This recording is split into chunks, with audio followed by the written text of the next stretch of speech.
The Possession was released in 2012, and this is directed by Ole Bornedal, if I'm pronouncing that correctly. This also stars Jeffrey Dean Morgan, so I had a little bit of a double feature with Jeffrey Dean Morgan with this and the last film I reviewed. And this is a horror thriller that is quite packed with CGI once again, and it didn't merit for me. Maybe it will merit for some other people, but this is again a high budgeted film that I didn't see as like extreme of a budget as The Unholy did. Um, but it definitely had that high budget feel. Again, it's PG-13. Again, it's opening itself up to a bigger, more mainstream audience. But it did feel like it was more not grounded, but not as extravagant as The Unholy was.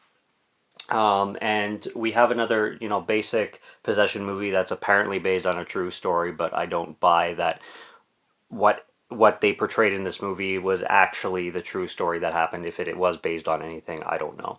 But the film stars, like I said, Jeffrey Dean Morgan is the father of two daughters, and he's going through a separation slash divorce, and he's kind of like caring for the daughters on weekends or whatever it is. He gets some time with them, and one of them begins to show, signs of something strange occurring, and she gets this obsession with this box that's kind of it has like a lock and key on it, and it has like calligraphy all over it, and what I'm pretty sure is Hebrew, because there's an introduction of Judaism into this movie, and these Judaist I guess rabbis or something like that. I'm not familiar with the religion. I'm sorry, but they come in and they like try to aid and help out with this entity, this curse kind of thing, this demonic presence.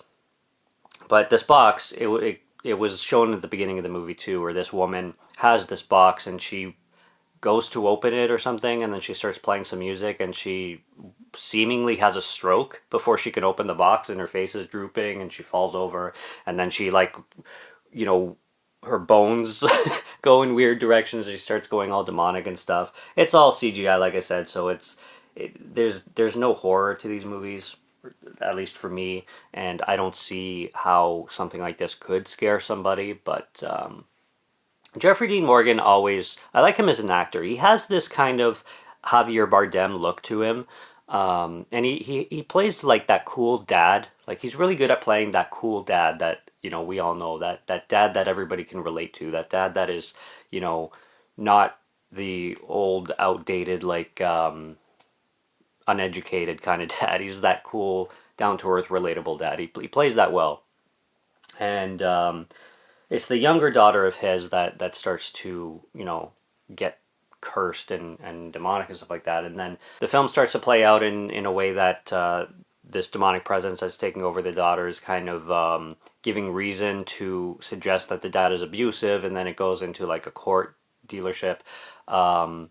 There's a new guy present with the guy's wife. Matisse Yahoo shows up in this film, which is really cool. If anybody knows him, he's a Jewish artist. He does like reggae and some hip hop kind of stuff. His music is really good, but I've never seen him in a movie before, and he's not an actor professionally. So it's just cool seeing him pop up. He's really funny.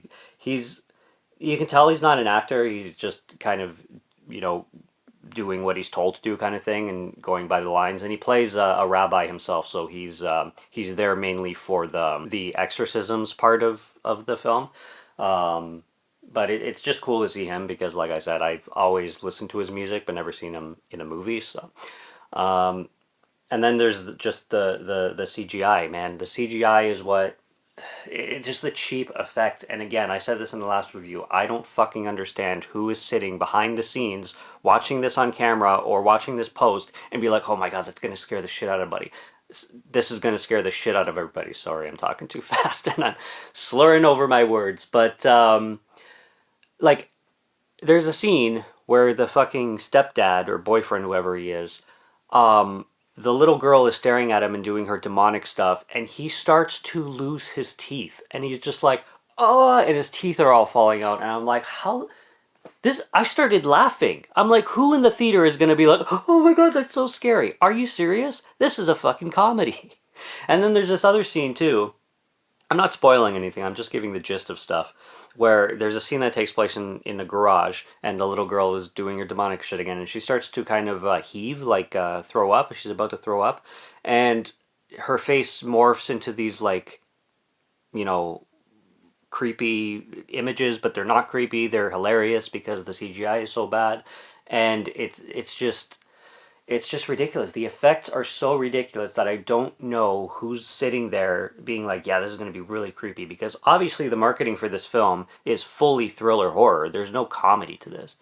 And man, this is just 3 out of 3. The 3 films that I reviewed were such a waste of time for me. And I'm not running a channel where I bitch about films. When I don't like a film, I don't review the film. But the reason I'm doing these is because they're Netflix reviews, and I watched them all together specifically to review. So I'm giving my honest thoughts on them. I don't want to trash the films because there's going to be people out there who like them, and that's fine.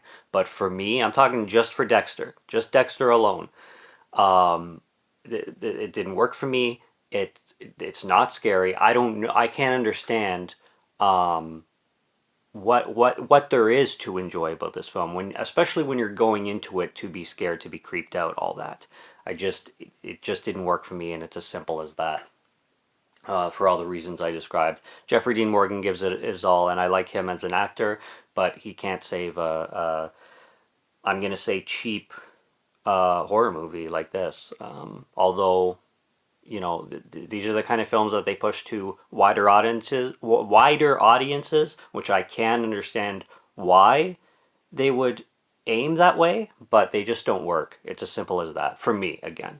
I'm not going to speak for everybody, but for me, they just don't work, and that's the way it is. So that's The Possession. That was on Netflix. It's still streaming on Netflix now. Subscribe to Morgan Film Fan if you'd like to listen to my voice, or if you like my film reviews. I'll be back with more soon, so stay tuned for those. Check out what's on the channel already. Stay tuned for what's coming. Until next review, have a good one. Take care and cheers.